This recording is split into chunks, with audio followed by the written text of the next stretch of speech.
할렐루야. 감사합니다.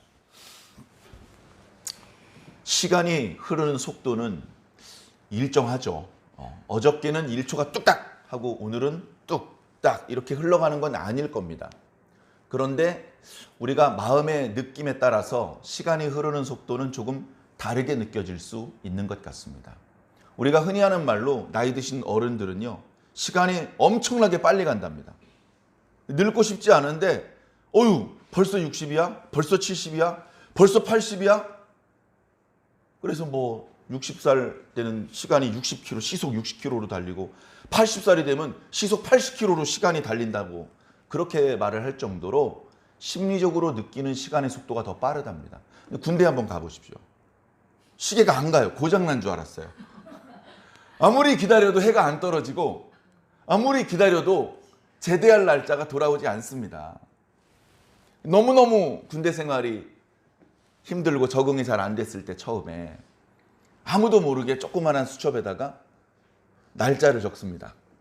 내가 몇 년, 몇 개월을 이렇게 복무를 하면 이제 앞으로 며칠 남았다 해가지고 달력이 있는데 누구한테 이제 보여주면 안 될 것 같으니까 몰래 수첩에다가 날짜를 다 적습니다. 그리고 그렇게 열심히 X표를 쳐요. X표 꾹꾹 볼펜으로 눌러서 X표를 칩니다. 근데 아무리 그거를 해도 날짜가 안 줄어요. 어마어마하게 많이 남았어요. 그리고 그렇게 하다 보면요 언젠가 걸립니다. 야 이게 빠져가지고 제대할 날짜 이렇게 세고 있네. 야 아직 멀었어. 너 제대할 날짜 안 온대. 그 전에 지구의 멸망이 먼저 온대. 그렇게 이제 농담을 할 정도로 그만큼 어려운 시기를 보내는 동안에는 시간이 안 흐르는 것 같아요. 근데 나이가 들면 금방 지나가는 것 같죠. 지난 주일 우리가 부활주일 하나님 앞에 감사하게 잘 예배 드렸습니다. 3년 동안 하지 못했던 주 예수님의 만찬도 은혜롭게 잘 거행을 했고 또 아직 믿음이 완전히 성숙한 단계는 아니지만 어렸을 때 유아 세례 이후에 자기 목소리로 신앙을 고백하고 문답을 하고 학습을 하고 그렇게 해서 모든 성도들이 보는 앞에서 견신예 안수기도를 하는 의식도 가졌었습니다. 그리고서 또 시간이 확 지나갔어요. 어떻게 보면 불과 일주일 지나간 건데요. 제 마음으로는 엄청나게 많은 변화가 있었던 것 같습니다. 우선 우리가 묵상하게 되는 말씀도 그 전에 고난주간에는 마태복음 말씀을 중심으로 예수님께서 고난당하셨던 그 말씀들을 묵상을 했죠. 그런데 이제 부활주일이 끝나면서 다시 사무엘하 말씀 묵상을 시작을 했습니다. 월요일부터 시작을 해서 오늘 벌써 주일이니까 3장 말씀이 끝나네요. 이렇게 또 전혀 다른 주제의 말씀을 묵상하게 되었고 날씨도요. 물론 올 봄이 지난 3월과 마찬가지로 이상 고온이랍니다. 평년보다 따뜻하답니다. 그런데 이제 4월 중순쯤 되니까 이제 예년이랑 비슷해진 것 같아요. 물론 들쭉날쭉입니다. 비가 왔다, 바람이 불었다, 황사가 덮쳤다, 들쭉날쭉이기는 한데요. 제가 일기예보를 자세히 보니까 이제 새벽에 영하로 떨어지는 일은 이제 없을 것 같아요. 보시면 알겠지만 제가 화분 이렇게 가꾸는 걸 좋아합니다. 그래서 여기도 많이 있고 집에도 많이 있는데요. 이 화분이 사실상 겨울철에 영하로 떨어지면 죽는 녀석들이 많아서 좀 불편해도 집 안에다 화분을 들여놨지만 영하로 떨어질 일만 없으면 밖에다 내다 놓는 것이 화분 이 식물이 자라는데 훨씬 좋습니다. 바람도 쐬고 또 햇볕도 충분히 맞고 그렇게 해야 건강하게 자라고 꽃도 피우고 그런 거거든요. 그래서 이제 진짜 봄이 된 것 같고 오늘 이제 정장을 입고 교회에 왔지만 지금 입고 있는 정장이 전에는 그렇게 따뜻한 옷인 줄 몰랐는데 이제 보니까 따뜻한 그런 좀 이렇게 춘추복보다 조금 그 모가 많이 들어간 그런 옷이더라고요. 그래서 계절이 변했다. 이제 그런 느낌이 듭니다. 자 이렇게 막 변할 때요. 하다가 타이밍을 놓쳐버리면 그러면 낭패를 맞을 수도 있습니다. 요리를 잘하시는 분들은요. 손이 빨라요. 손이 빠르다는 뜻은 뭐냐 하면 타이밍을 잘 잡습니다. 그래서 아차하면 우리가 라면을 끓여도 조금 일찍 냄비를 불에서 내려놓으면 설익어요. 그럭저럭 먹을만 하죠. 근데 아차하면 금방 불어가지고요. 이게 먹기가 어려울 지경이 될 수도 있습니다. 그러면 누가 요리를 잘하고 맛있게 라면을 끓이느냐? 정확하게 불에서 내려놓을 시간에 딱 내려놓는 거예요. 그걸 계속 이렇게 틈틈이 보고 있다가 됐다. 정확하게 그 타이밍에. 그리고 뭐 계란을 넣을 시간에 계란을 넣고 파를 썰은 걸 넣을 시간에 넣을 시간에 넣어야지 너무 일찍 넣어도 안 되고 너무 늦게 넣어도 안 되는 겁니다. 제가 당면을 좋아하는데요. 당면. 잡채를 만드는 재료지 않습니까? 잡채를 이렇게 만드는데 잡채야말로 타이밍이 중요하더라고요. 잡채가 이렇게 삶아져 가지고 꺼내 가지고 불기 전에 얼른 간장으로 간을 하고 양념 준비된 재료를 이렇게 버무려서 섞지 않으면 금세 끈적끈적하게 붙기도 하고 이게 음식인지 떡인지 타이밍에 맞춰서 해야 음식도 맛이 좋은 것처럼 신앙도 타이밍에 맞춰야 됩니다. 신앙도 타이밍이 있어요. 여러분, 운동도 타이밍이 있고요. 공부도 타이밍이 있습니다. 연애도 타이밍이 있어요. 그 시기에 맞췄을 때 그때 좋은 결과가 나오는 겁니다. 자, 지금은 그러면 어떤 때냐? 자, 지금은 4월 이제 중순이고요. 날짜로는. 그리고 교회에서 묵상하는 말씀은 이 사무엘 하 말씀 묵상을 시작을 했습니다. 3장에서 시작됐는데요. 저 뒤에 끝날 때까지 계속 갑니다. 사무엘 하에는 그 전에 말씀드렸던 것처럼 주로 다윗의 이야기가 나와요. 사무엘 상에도 16장부터 다윗의 이야기가 나오지만 어쨌든 그때는 사울이 왕이었을 때이기 때문에 사무엘과 사울의 이야기가 많이 나옵니다. 그러다가 전장에서 사울이 죽었잖아요. 사울이 죽었어요. 그리고서 사무엘 상 말씀이 끝났습니다. 그리고서 사무엘 하 말씀이 시작이 됩니다. 그래서 지난 월요일부터 말씀을 함께 읽고 묵상해 왔기 때문에 스토리를 굳이 다 복귀할 필요는 없겠습니다만 이제 아무래도 사울 왕이 죽었기 때문에 다윗이 왕이 될 것 같아요. 그래서 실제로 유다 족속의 왕이 됩니다. 그런데 다윗은 욕심내거나 서두르지 않습니다. 아이씨, 내가 누군지 알아? 내 사무엘 선지자에게 기름 부음 받은 자야, 내가. 나는 유다 족속의 왕이 아니고 이스라엘 12지파 전체의 왕이 돼야 돼.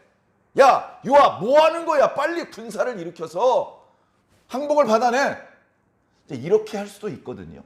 인간적으로는 그렇게 하는 경우들이 많이 있습니다. 역사적으로 우리가 우리나라 역사를 봐도 중국 역사를, 세계 역사를 보면 못 기다려요. 다른 사람이 한 자리 차지하고 나라가 반토막나 이러면 안 되니까 지금 왕이 죽었을 때가 기회야. 빨리 몰아붙여서 전국을 장악을 해야 돼.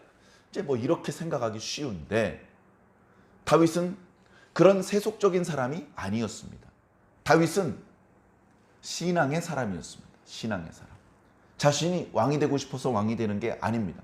하나님께서 기름을 부으셨기 때문에 순종해서 알겠습니다. 하나님, 제가 거역하지 않고 토달지 않고 왕이 되겠습니다. 그러나 하나님, 진정한 왕은 하나님이셔야 됩니다. 저는 하나님의 심부름꾼으로 이스라엘 백성을 돌보는 역할을 하겠습니다. 제가 어렸을 때부터 그 일을 잘했어요. 어렸을 때부터요, 제가 양떼들을 잘 돌봤습니다. 근데 그 양들이 어디 제 양이었습니까? 아버지의 양이었고 옆집 아저씨의 양이었죠. 주인은 따로 있었습니다. 저는 그 양들의 주인에게 임명을 받은 목자로서 그 양떼들을 위해서 물도 먹이고 풀도 뜯기고 쉬게도 해주고 우리간에도 들여주고 사자나 곰이 나오면 목숨을 걸고 싸웠습니다. 제가 왕이 되는 것은 정말로 하나님을 제치고 제가 최고의 실력자가 된다는 의미가 아니고 여전히 이스라엘 백성들의 주인은 하나님이신데 저는 그 하나님께 임명받은 목동이 되어서 우리 이스라엘 백성들을 괴롭히는 외적이 있으면 나가서 혼내주고 이스라엘 백성들이 아프면 상처를 치료해주고 배고프면 먹을 걸 공급해주고 그렇게 어렸을 때 목동 노릇을 했던 것처럼 하나님의 백성들을 잘 돌봐주는 그런 지도자의 역할을 하겠습니다. 이제 그런 마음으로 지금 왕이 되려는 거예요. 백성들은 신앙심이 다윗처럼 투철하지 못해요. 그러다 보니까 그들의 마음의 눈으로는 하나님이 안 보여요. 보일 때도 있고 안 보일 때도 있고 안 보이는 날이 더 많은 것이죠. 하나님이 안 보이니까 그들의 눈에는 다윗만 보입니다. 왕만 보입니다. 그들의 눈에는 다윗이 최고의 실력자예요. 그런데 다윗은 영적으로 늘 깨어있는 사람입니다. 왕관을 씌워주나 길바닥에 진흙탕에 패대기를 침을 당하나 언제나 그의 마음속에는 하나님이 보였습니다. 그래서 고난에 던져지는 순간에도 하나님을 원망하지 않고 하나님께서 구원해 주실 것을 믿고 기다렸고, 왕관을 쓰고 있으면서도 건방 떨지 않고 항상 하나님 어떻게 하면 좋겠습니까? 하나님께서 말씀하신 대로 하겠습니다. 그렇게 기도했던 것입니다. 우리는 이런 다윗의 모습을 본받으면 참 좋을 것 같습니다. 그래서 이제 앞으로 사무엘하 말씀이 쭉 이어질 텐데요. 이 말씀을 통해서 우리의 신앙을 좀 더 담금질을 하면 좋겠습니다. 새도요, 금방 녹슬어 버리고 돌멩이에 때리면 돌멩이를 깨트리지 않고 자기가 깨져버리는 약한 철은 쓸모가 없습니다. 그러다 보니까 불에다 넣었다 꺼냈다 갑자기 찬물에 넣었다 망치질을 했다 하면서 단단한 강철을 만들어 나가는 겁니다. 그렇게 강철이 되고 나면 이빨도 잘 나가지 않고 예리하고 더 오래 쓸 수 있는 그런 도구가 될 수 있는 것이죠. 우리 신앙인도 눈꽃만한 시련만 찾아와도 나 예수 안 믿어버릴래, 이렇게 항복해버리는 연약한 신앙인이 아니고, 우리가 사무엘하 말씀 묵상을 통해서 다윗의 말씀을 묵상을 하고 그와 관련돼서 수없이 많은 교훈을 배우면서 우리의 신앙을 좀 담금질하자고, 더 단단한 신앙, 어지간히 파도가 넘어와서는 뒤집어지지 않는 튼튼한 배가 돼야죠. 어지간히 바람이 불어서는 헷가닥 자빠지지 않는 강한 나무가 돼야죠. 말씀은요, 우리를 그렇게 살려주는 겁니다. 자, 오늘 말씀에 보면요, 조금 앞뒤의 이야기에 대한 설명이 없으면 생뚱맞은 말씀 같아요. 그래서 조금만 설명을 드리면 이렇습니다. 사울 왕이 죽고, 자, 한번 볼까요? 자, 이스라엘에 사울 왕이 있었어요. 사울이 왕이었죠. 사울이 왕이었고, 사울이 다윗을 죽이려고 하다 보니까 다윗은 블레셋 쪽으로 도망 나와 있었어요. 다윗을 죽이려면 블레셋과 싸워야 되니까 사울이 블레셋 땅까지 들어와서 다윗을 죽이려고 할 수는 없는 상황인 것이죠. 자, 이런 상황에 이제 사울이 왕으로 있는 이스라엘과 이제 블레셋하고 전면전이 붙은 거예요. 큰 전쟁이 벌어졌습니다. 그래서 이 전투에서 블레셋이 이겨버렸어요. 그동안에도 블레셋이 항상 강했습니다. 수도 없이 블레셋과 이스라엘 사이에 전쟁이 벌어졌는데 항상 이스라엘이 지는 줄 알았어요. 병력도 부족하고 들고 있는 무기도 후졌고, 그리고 차지하고 있는 지형지물이 유리한데도 점점점 그 유리한 위치를 상대방에게 빼앗기고, 정말 하나님께서 돕지 않았더라면 이렇게 여러 번 싸울 것도 없이 한 방에 무너져가지고 이스라엘은 역사에서 사라져버렸을 겁니다. 그런데 웬일인지 하나님께서 도와주시는 거예요. 처음에는 사무엘을 통해서 블레셋을 이기게 하셨습니다. 나중에는 요나단을 통해서 블레셋을 이기게 하셨습니다. 다윗이 등장한 이후에는 다윗을 통해서 블레셋을 이기게 하셨습니다. 져야 되는데 이겨버리는 거예요. 그런 경우에 우리는 사무엘 덕분이다, 요나단 덕분이다, 다윗 덕분이다 라고 말하면 안 됩니다. 하나님 덕분이다 라고 말해야죠. 그게 정확한 표현이죠. 다윗이 뭘 할 수 있습니까? 요나단 아무것도 아니죠. 근데 이겼어요? 하나님께서 하신 겁니다. 자, 그런데 사울이 점점 처음에 기름 부음을 받았을 때처럼 진실하고 성실하지 못하고 점점 하나님의 뜻을 거스리는 모습을 보여주고 있습니다. 그러다 보니 하나님과의 관계가 끊어져 버리는 거예요. 하나님의 관계. 사울 왕에게 퍼 부어주셨던 성령을 다 회수하고 다윗에게 퍼 부어주시고, 사울 왕에게는 성령이 없어요. 이제 이거 큰일 났네. 큰 전투를 앞두고 이 전투를 어떻게 수행하면 좋을까? 하나님께 아무리 기도를 해도 응답을 주시진 않습니다. 하나님께서 걱정하지 마라. 이번에 블레셋 사람들 많이 올라왔지? 걱정할 것 없어.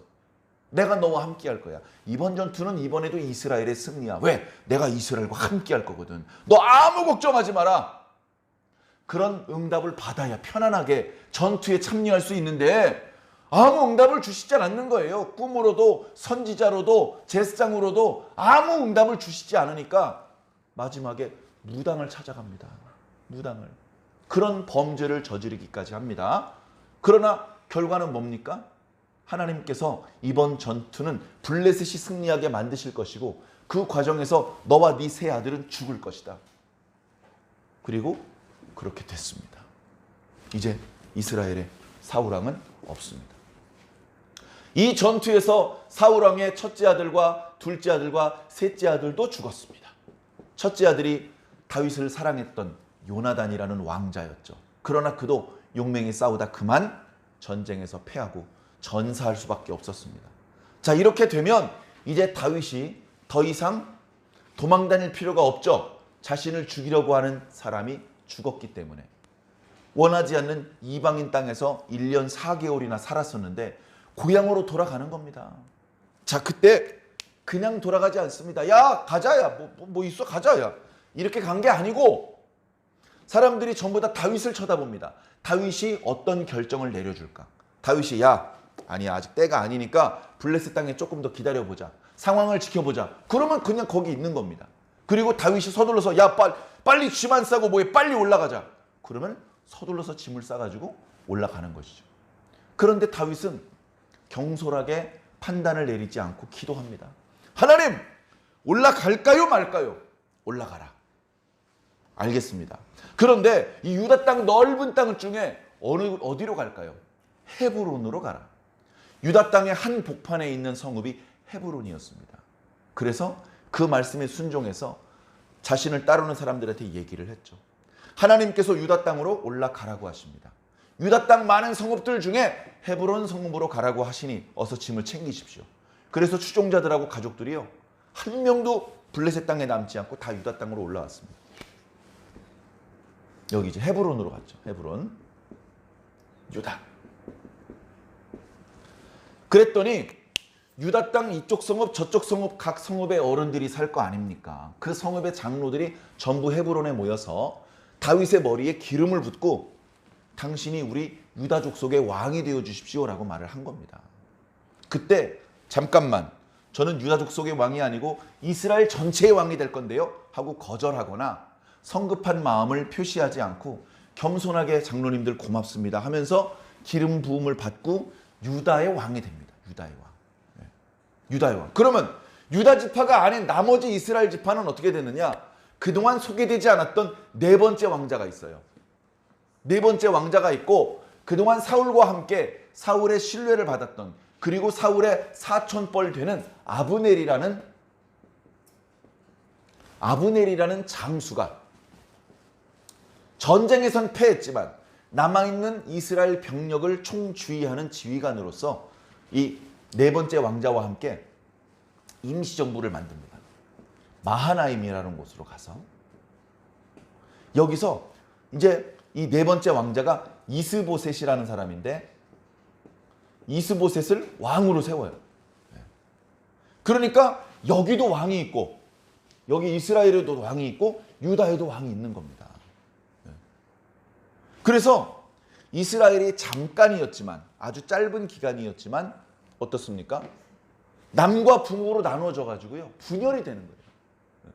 분열이 되는. 이건 하나님께서 아주 싫어하시는 모습입니다.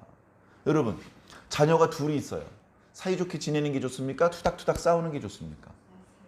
사이좋게 지내야죠. 애들끼리 싸우다 다치잖아요. 누구한테 변상을 요구합니까?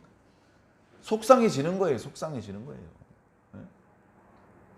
이스라엘 백성들이 있는 힘을 다해서 블레셋과 싸우다가 몇 명 다쳤어. 하나님께서 눈물 닦아주시고 상처 치료해 주시죠. 근데 이스라엘과 유다가 싸워요. 그럼 다치면 하나님께서 누구 편을 들어줘야 되고 하나님께서 무슨 소득이 있습니까? 이건 내전이잖아요. 내전. 형제들끼리 싸우는 거잖아요.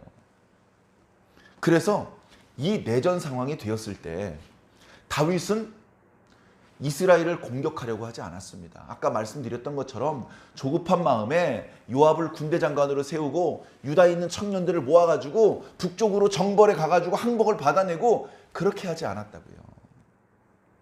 그렇게 뭐 하십니까? 빨리 지금 올라가셔야 됩니다. 지금 사울이 죽었을 때가 기회입니다. 빨리 올라가시면 저 사람들이 정렬을 이렇게 정돈하기 전에 빨리 기습을 해서 우리가 장악을 해야 됩니다. 분명히 그렇게 말하는 신하들 있을 거예요. 그러나 다윗은 조용해. 그건 하나님의 뜻이 아니야. 기다려야 돼. 하나님께서 기다리라고 하셨어. 그렇게 신하들의 목소리를 눌러놓고 기다리는 겁니다. 기다리는데 아브넬이 이스보셋을 왕으로 딱 앉혀놨어요. 어떤 왕이냐면 허수아비 왕이에요. 아무 힘이 없어요. 능력도 없고 나이도 어리고 경험도 없고 왕이 될 생각도 없었고 준비도 안 돼 있는 사람입니다. 그냥 사울 왕의 아들이라는 그런 그 끈으로 왕이 된 거예요. 그리고선 실질적인 권세는 아브넬이 혼자 다 쥐고 있습니다. 모르는 사람이 보면 아브넬이 왕인 줄 압니다. 그 아브넬이 이렇게 뭔가 왕도 세워놓고 뭔가 이스라엘 10지파를 이렇게 좀 이렇게 안정을 시켜놓고 보니까 유다가 만만해 보이는 거예요. 유다, 아이고 자식들 어디서 굴러먹던 개벽당해가 어떻게 한 지파의 지지를 받았냐? 해가지고서 초장에 박살을 내려고 초장에 가가지고 이제 이쪽에서 먼저 공격을 하는 겁니다. 유다가 먼저 공격하는 것이 아니고요. 이스라엘 아브넬이 먼저 공격을 하는 거예요. 그래서 한 방에 굴복시켜 놓고 이스라엘 전체를 이스보셋 왕 아래 굴복시킨 다음에 자기가 거기서 대장 노릇을 하려고. 아브넬이 아주 뛰어난 장수임에는 틀림없지만 그러나 인간적으로 인격적으로는 그렇게 훌륭한 사람이 아니었던 것 같습니다. 이기적으로 자신이 어떤 특권을 계속해서 누리기 위해서 계속해서 하나님의 뜻을 어기고 그리고 정의롭지 못한 행동을 계속해서 저지르는 그런 사람. 공격을 하는데요. 뜻밖의 유다가 강합니다. 그래서 이때 전투가 기브온 전투라고 그래요. 기브온 전투. 기브온이라는 곳에서 전투가 벌어졌어요. 기브온. 기브온은 원래는요. 사울의 고향입니다. 사울의 고향. 근데 지금 블레셋이 두려워가지고 요단강 건너 마하나임으로 이쪽으로 건너와서 임시 정부를 만들고 있는 상황이기 때문에 기브온은 비어 있어요. 그래서 유다 백성들이 기브온으로 올라가고 이쪽에서는 기브온으로 건너와서 거기서 전투가 벌어졌습니다. 아주 치열한 전투가 벌어졌습니다. 많은 사람이 죽었습니다. 많은 사람이. 그날 죽은 사람만 대략 380명이 죽었습니다. 그날 죽은 사람만. 이방인과 싸우다 죽는 게 아니고요. 이스라엘 형제들끼리, 아브라함의 자손들끼리, 야곱의 자손들끼리 싸우다가 380명이 죽었다고요. 하나님께서 얼마나 속상하셨을까. 그 전투에서요. 유다가 크게 이겼습니다. 유다가 크게 이긴 걸 어떻게 하냐면요. 유다는 20명이 죽었고요. 이스라엘 쪽에서 360명이 죽었어요. 얘기 하나마나 이 유다가 크게 승리한 겁니다. 유다가. 그래서 아브넬이 자식들 별거 아니겠지? 해가지고 딱 치려고 했다 자기가 탁 맞았어요. 그리고서 불이 나게 도망가는데 그때 도망가다가 자기를 추격해오는 아사헬이라는 사람을 죽입니다. 그런데 그 아사헬이라는 사람이 오늘 본문에 나오는 다윗의 군대 장관 요압의 친동생이에요. 그러니까 요압은 다윗의 말을 들으면서 충성을 다하는 장수이기는 하지만 자기 친동생이 죽은 것에 대해서 분개하면서 그 원수를 갚을 날을 기다리고 있었죠. 요압이. 자, 그러다가 시간이 많이 바뀌었습니다. 시간이 좀 지났어요. 한 2년 정도 시간이 지났습니다. 어떤 문제가 생겼냐면요. 여기 아브넬하고 여기 이스보셋 왕하고 관계가 나빠져요. 관계가. 어떻게 해야 좋은 관계가 되냐면요. 아브넬은 자기 마음대로 하고 이스보셋은 입을 다물고 있어야 좋은 관계가 됩니다. 왜? 허수아비 왕이니까. 그런데 이스보셋이 큰 소리를 칩니다. 왜냐하면 아브넬이 잘못한 게 있거든요. 그동안도 아브넬이 잘못한 게 많이 있는데 그동안 입 다물고 있어 줬어요. 아무 말 안 했어요. 근데 아브넬이 선을 넘으니까 사람들 다 있는 데서 아브넬을 책망합니다. 아므넬 장군 부르셨습니까? 어찌하여 내 아버지의 첩을 통관하셨습니까? 그랬더니요. 이 아브넬이 아이고 제가 잘못했습니다. 이래야 되는데 왕이 앉아있는 책상을 꽝꽝 치면서 아주 상스러운 말을 씁니다. 상스러운 말을. 내가 유다의 개대가리입니까? 내가 당신을 살리기 위해서 목숨을 걸고 싸워서 당신을 왕으로 세웠던 요 조그만한 잘못된 일 요거 가지고 사람들 다 보는 앞에서 이렇게 망신을 주십니까? 내가 이제부터는 당신에게 충성하지 않고 다윗에게 충성을 하겠습니다. 내가 사실은 하나님께서 당신에 붙인 사울의 나라를 다윗에게 넘기신다는 뜻을 알고 있었습니다. 그런데 내 부친께 받은 은혜가 있고 당신을 불쌍히 여겨서 이렇게 당신의 나라를 유지 존속시켜주고 있는데 이렇게 나를 무시하다니 기분이 나쁩니다. 그리고서는 둘이 배반을 해버립니다. 배반을 하더니 아브넬이 다윗에게 전령을 보냅니다. 전령을 보내요. 뭐라 그럽니까? 다윗이요. 이 이스라엘 땅이 누구 땅입니까? 전부 당신 땅 아닙니까? 하나님께서 당신에게 주신다고 약속하신 땅 아닙니까? 제가 이쪽에 있는 10지파 장로들을 설득을 하겠습니다. 그래서 당신이 유다 지파의 왕이 아니고 온 이스라엘의 왕이 될 수 있도록 도와드리겠습니다. 그러면 당신은 이스라엘 백성들끼리 내전이 일어나서 형제들끼리 쳐서 죽이는 그런 걸 원하지 않고 있기 때문에 그런 싸움 없이 평화롭게 이스라엘 12지파를 다스리게 되지 않습니까? 제가 이렇게 항복을 하는 대신 저의 지위를 지켜주십시오. 제가 계속해서 귀족으로 살 수 있도록 보장해 주십시오. 이제 그런 얘기를 하는 것이죠. 다윗이 얘기를 합니다. 좋다. 형제들끼리 싸우지 않고 내가 이스라엘 12지파의 왕이 되는 것은 좋은 일이다. 그러나 조건이 있다. 본래 내 아내였던 사울의 딸 미가를 보내라. 이제 상대방이 약속을 지킬 의사가 있는지 없는지 떠보는 것이죠. 그랬더니 지체 없이 미가를 보내줍니다. 미가를 보내줍니다.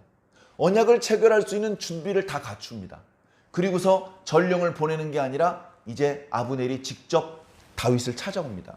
다윗, 유다 헤브론 땅까지 찾아오는 것이죠. 그랬더니 다윗이 기다리고 있습니다. 큰 잔치를 엽니다. 왜냐하면요, 다윗 입장에서 아브넬이 인격적으로 뭐 좀 실수가 많은 사람인 거는 그건 중요하지 않아요. 이스라엘 백성들끼리 싸우지 않고 평화롭게 하나님께서 자신에게 주셨던 약속의 말씀대로 자신이 이스라엘 12지파의 왕이 될 수 있다면 이건 하나님의 축복이야. 그렇게 생각을 하고 있는 것입니다. 그리고 그렇게 되도록 도와주는 아브넬은 고마운 존재예요. 그동안 실수가 많았고 그동안 자기 다윗의 병사들을 많이 죽였고 그랬지만 그건 과거의 일이고 지금 더 이상 피를 흘리지 않고 이제 이스라엘 백성들 전체를 내가 다스릴 수 있도록 도와주는 역할을 아브넬이 해준다면 다윗으로서는 너무나 고마운 일이죠. 그래서 잔치를 베풀어 줍니다. 우리 적이 아니라는 것이죠. 옆에 보고 있는 신하들과 유다 백성들이 다 봅니다. 아, 아브넬하고 이제 안 싸우나 보다. 아브넬이 다윗 그 사울 왕 때는요 최고의 장수였습니다. 최고의 장수. 그런데 저 사람과 우리 유다가 이제 다투지 않고 같은 편이 되었구나. 이제 이스라엘과 유다가 통일을 되나 보다. 이제 그런 기대감을 유다 백성들이 가지고 있었죠. 그런 상황에서 잔치를 베풀었는데 이제 아브넬이 얘기를 합니다. 다윗 왕이시여, 다윗을 내 주 왕이시여 이렇게 부릅니다. 그러면서 당신이 이스라엘 12지파를 마음대로 다스릴 수 있도록 제가 다 준비를 해놨습니다. 날짜만 잡으십시오. 이제 이스라엘 전체는 당신의 것입니다. 다윗이 너무 고마웠습니다. 왕이 되고 싶은 어떤 탐욕 때문에, 권력의 욕심 때문에 그런 게 아니고요.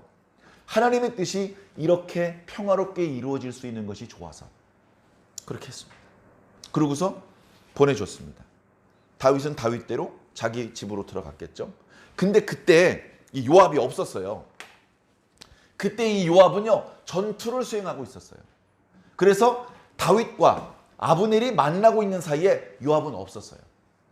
다른 곳에서 전투를 수행하다가 돌아와 봤어요. 그때는 이미 둘 사이에 언약이 맺어지는 것이 끝나고 돌아간 다음이에요. 근데 사람들이 얘기를 합니다.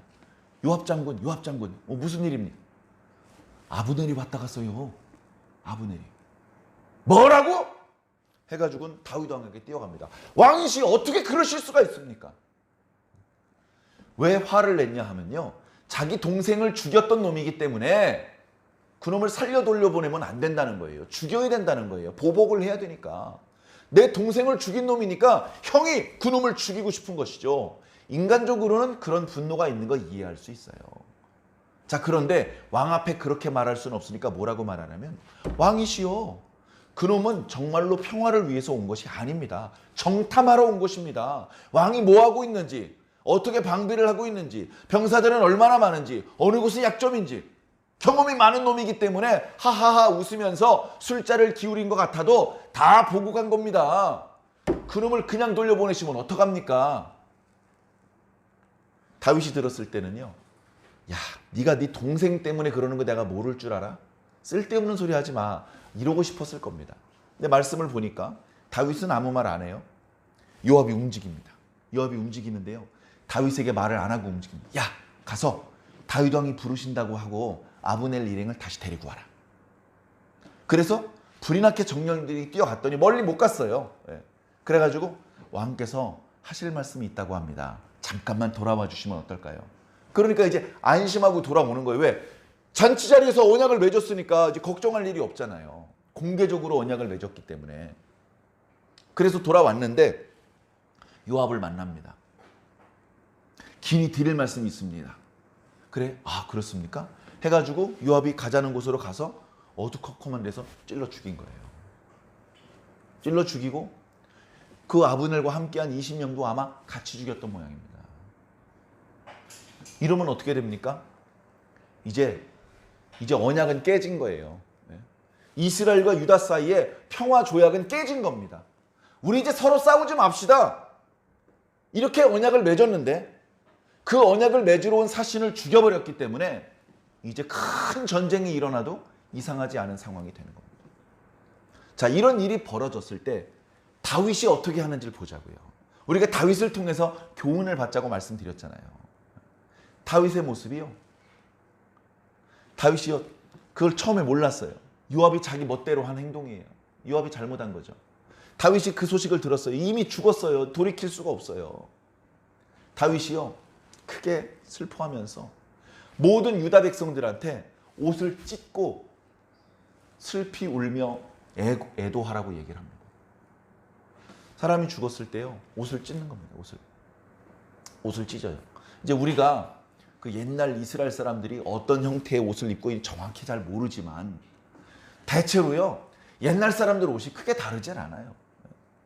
여러분, 우리나라 옷도 그렇고 뭐 중국 사람들 옷도 그렇고 그냥 옷을 딱 입은 다음에 머리를 뺀 다음에 여기를 이렇게 단추를 이렇게 묶지 않습니까? 단정해 보이게. 벗을 때는 그걸 벗으면 옷이 통이 돼서 쑥 벗을 수 있게. 근데 그 부분을 잡아당겨 찢어버리는 겁니다. 그래서 원래는 요만큼만 찢어져야 되는데 아니면 앞쪽이면 요만큼만 찢어져 있는데 이만큼 푹 찢어져 버리는 것이죠. 부스스 찢어버리는 겁니다. 그 행동은 뭐 옷감이 널렸기 때문에 아깝지 않아서 그런 행동을 하는 게 아니고 옷감은 귀하죠. 그런데 극도의 슬픔과 분노를 그렇게 표현하는 겁니다. 옷을 찢습니다. 그래가지고 옷이 찢어져가지고 헐렁헐렁해진 채로 그냥 이렇게 울고 있는 겁니다. 머리를 단정하게 묶고 이렇게 하고 있다가 그걸 다 풀어 헤치는 것이죠. 그리고서 더 슬프면 옆에 있는 흙을 머리 위로 막 뿌립니다. 머리 위로. 여러분, 절대 그렇게 하시면 안 되는데 우리 머리가 더러워지면 샴푸를 하잖아요. 샴푸. 근데 진흙 같은 걸로 머리에다 이렇게 샴푸를 한다고 생각을 해보세요. 너무너무나 슬프고 화가 나니까 그런 행동을 하는 겁니다. 너무너무나 슬프고 화가 나니까. 백성들이 따라하거나 말거나 다윗이 먼저 그렇게 엉엉 울어요. 다윗이 먼저. 그러니까 백성들이 같이 웁니다. 같이 울어요. 거기서 끝나지 않아요. 다윗은 시인이잖아요. 지난번에 사울이 죽었을 때도 활노래라는 그런 애곡을 불러서 유다 백성들한테 가르쳐줬어요. 지금 아브넬이 죽어서 또 애가를 불러요. 애가. 네가 어찌하여 어리석은 자처럼 죽었느냐. 네가 죽으면 안 되는데 어찌하여 이렇게 죽었느냐. 슬퍼하는 노래를 불러줍니다. 그 노래소리를 듣고 백성이 안 울던 사람도 따라서 웁니다. 그러다가 하루 종일 그렇게 장례를 치러줬어요. 헤브론의 묘를 만들어줬어요. 헤브론에. 성대하게 장례를 치러줬어요. 하루 종일 울고 음식도 제대로 안 먹으니까 왕의 몸이 상할까 봐 옆에서 왕이시여 잠깐 식사를 하시고 계속 곡을 하시면 어떻겠습니까? 저리 치워라. 내가 해지기 전에 음식을 입에다 대면 하나님께 저주를 받을 것이다. 저리 치워라 하면서 울어요. 그러니까 그 모습을 유다 백성들이 다 보는 거예요. 그리고 아는 거죠. 쇼가 아니구나 이건. 사실은 다윗이 요압에게 야 아브넬 그 녀석 죽여버려 이렇게 명령을 내려고 자기가 책임지기 싫으니까 쇼를 하는 거가 아니다. 이건 아브넬이 죽은 것은 다윗하고는 상관이 없는 일이다. 이건 요압이 자기 동생 보복하려고 개인적으로 저질러진, 그것도 왕에게 보고도 하지 않고 자기 마음대로 월권을 한 그런 일이구나. 그렇게 백성들이 다 깨닫습니다. 그리고서요, 백성들이 다윗이 하는 모든 행동을 다 좋아한다 그랬어요. 장례가 다 끝났습니다. 장례가 다 끝났어요. 신하들을 불러놓고 또 이 얘기를 합니다. 또 여봐라, 며칠 전에 죽은 그 아브넬이 누구냐? 이스라엘의 큰 지도자가 아니냐? 이런 사람이 죽었다는 것은 정말 통탄할 노릇이다. 통탄할 노릇이다. 내가 사무엘 선지자에게 기름 부음을 받았고 또 유다 장로들에게 기름을 부음을 받아서 왕이 됐지만, 저 요압 그리고 아비새, 저 스루야의 아들들 아주 힘이 세고 용맹한 장수들이거든요. 내가 저놈들을 다스릴 힘이 아직 없다. 여러분, 왕이 될 때요, 용맹한 장수가 있으면 얼마나 도움이 많이 되는지 압니까? 그런 용맹한, 목숨을 걸고 전투 수행을 잘하는 그런 장수가 없으면요, 왕 되는 건 어려운 일이에요. 그런데 문제는 뭡니까? 그 장수가 나하고 싸우면요, 힘들어지는 겁니다. 그러니까 마음에 안 들어도요, 봐줘야 되는 거예요. 마음에 안 들어도. 지금 다윗이 요압을 제압할 만한 힘이 없어요. 요압 장군 말고 그 옆에 홍길동 장군이, 야 홍길동, 요압 때려 죽여. 그러면 때려 죽일 장군이 있어야 돼. 없어요. 모든 병사들이 요압의 말에 복종을 하는, 요압이 군권을 완전히 장악을 했어요. 힘도 세고 전투도 수행을 잘해요. 그러니까 요압이 지금 잘못을 했지만 처벌을 할 수가 없는 거예요. 처벌을 할 수 없으니까 어떻게 합니까? 하나님께서 저주해 주시기를 바라는 거예요. 하나님께서 악을 행한 자에게 악으로 갚아주시기를 그렇게 이야기를 하는 겁니다. 사랑하는 성도 여러분, 이제 오늘 말씀 이제 요약을 한번 해봅시다. 오늘 말씀을 통해서 오늘 우리가 어떤 교훈을 받으면 좋을지 한번 살펴봤으면 좋겠습니다. 자, 오늘 말씀을요, 한마디로 말씀드리자면요, 다윗의 정직함입니다. 다윗의 정직함. 이 정직하다는 말을 우리가 보통 거짓말을 안 한다, 있는 사실 그대로만 말을 한다, 이런 의미로 조금 좁게 생각하는 경향이 있습니다. 근데 정직이라는 것은요, 그보다 더 큰 의미가 있는 것 같아요. 자, 다윗은요, 첫째, 올바른 사람이었어요. 생각하고 판단을 내리고 행동을 하는 모든 것이 올바른 생각을 하고 있어요. 올바른 생각. 왜 아브넬이 나쁜 놈인 줄 알면서도 그와 언약을 맺으려고 합니까? 쓸데없이 이스라엘 백성들이 희생되지 않도록 평화롭게 왕이 될 수 있기 위해서 손을 잡은 거예요. 그런 올바른 생각을 가지고 있었던 것이죠. 올바른 생각. 자, 두 번째는요, 그 올바른 생각을 그대로 밀어붙이는 거예요. 내가 올바른 생각을 가지고 있어. 근데 신하들이 하도 보채. 그러지 말고 가서 다 때려 부셔야 된다니까요. 신하들이 하도 조르니까 그래, 가서 때려 부시자. 이렇게 올바르지만 내 올바른 생각과 어울리지 않는 그런 행동을 하도록 끌려다닌 것이 아니고요, 자기가 직접 그 올바른 생각대로 가는 거예요. 정직. 정직한 거예요. 정직은요, 그 사람의 말뿐 아니고 그 사람의 행동, 그 사람이 살아가는 모습이 일치하는 거예요. 일치. 예를 들면요, 화가 나면요, 화난 표정을 내야 정직한 겁니다. 슬프면요, 슬픈 표정을 내야 정직한 거예요. 기분이 나쁜데 웃어. 기분이 나쁜데. 그건 뭐예요? 정직한 표정은 아닌 거예요. 사랑하지 않는데 사랑한다고 말을 해요. 정직한 말이 아닌 거예요. 무슨 말씀인지 알겠죠? 하나님 앞에 무릎은 꿇었어요. 전혀 하나님 두려워하지 않아. 그 무릎 꿇는 행동, 정직한 행동이 아닌 거예요. 그건 가짜예요. 그건 외식이고 위선입니다. 하나님께서 무척 싫어하시는 것이죠. 우리가 신앙을 하고 있지 않습니까, 지금? 근데 의외로 우리의 신앙이 어떤 겉으로 드러나는 모습 중에는 외식과 위선이 많이 나타나는 경우들이 있어요. 외식과 위선이 많이 나타나는 경우가 있어요. 그러니까 우리가 하나님 앞에 진정으로 엎드려야 돼. 진정으로. 뭔가 좀 얻어내고 복 받고 싶어가지고 그때 잠깐 손바닥을 비비는 게 아니고 진짜 하나님을 사랑하고 진짜 하나님을 두려워하는 마음이 있어야 돼요. 그런 행동 때문에 엎드려 절하고 경배를 드리고 기도하고 이런 모습이 그게 그 결과적인 겉으로 드러나는 모습과 그리고 속에 있는 마음이 일치돼. 이게 정직한 거예요. 이게.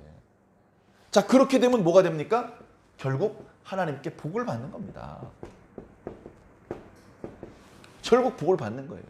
저는 이게 신앙인의 진선미예요. 진선미. 신앙인의 진선미. 네? 여러분, 올바른 생각을 해야 돼요. 올바른 생각. 이거는요, 선한 생각. 착한 마음. 착한 마음이 올바른 마음이에요. 우리는 언제나 착한 마음이 베이스에 깔려 있어야 돼요. 모든 것들을 볼 때 착한 눈으로 봐야 됩니다. 착한 눈. 삐딱한 눈으로 볼 수도 있어요. 삐딱한 눈으로 제가 봐봤거든요. 삐딱하게 보이더라고요. 바르게 보면 바르게 보이는 겁니다. 선한 마음을 베이스에 깔고 보면 불쌍해 보이는 거예요. 네? 자, 그러면서 올곧게 가야 돼요. 진실하게 가는 거죠. 진실하게. 진실하게 가는 겁니다. 이걸 못하니까 거짓되게 가는 거예요. 거짓되게. 오늘 예배 시작하기 전에 읽어드렸던 묵도 말씀이 그겁니다. 정직한 자가 성실하면 복에 복을 받는다. 근데 거짓된 데가 불성실하면 저주받는다는 겁니다. 잠언 15장에 있는 말씀입니다. 정직해야 되는 거예요. 정직해야. 우리의 말과 행동이 일치해야 되는 겁니다. 우리의 마음, 우리의 말, 우리의 행동 그게 일치해야 돼요. 근데 그 일치된 게 착한 마음이어야 되고 진실한 마음이어야 되는 거예요. 그렇게 되면 하나님께서 복을 주셔서 결국 어떻게 돼요? 아름답게 해주시는 것이죠. 이게 진선미. 누가 제일 이쁩니까? 진이 이쁘죠. 진. 미스 코리아 선발대회 이런 거 할 때 그때 진선미라고 하는데 사람들이 통념적으로 윤리적으로 가장 높은 가치를 진선미라고 하기 때문에 그렇습니다. 진선미. 우리 신앙인의 진선미가 뭘까요? 우리가 나중에 신앙인들이 하나님께 표창을 받아. 금메달, 은메달, 동메달이 아니고 진선미를 받아. 진선미. 이거예요. 우리가 정직하게 살면서 복을 받는 게 신앙인의 진선미입니다. 내가 진리를 몰라. 무엇이 하나님의 뜻인지도 몰라. 무엇이 옳은 일인지도 몰라. 어떻게 정직하게 삽니까?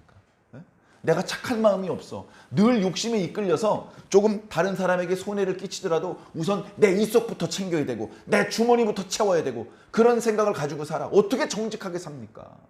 불가능하죠. 정직하게 살면요. 이익을 많이 양보해야 됩니다.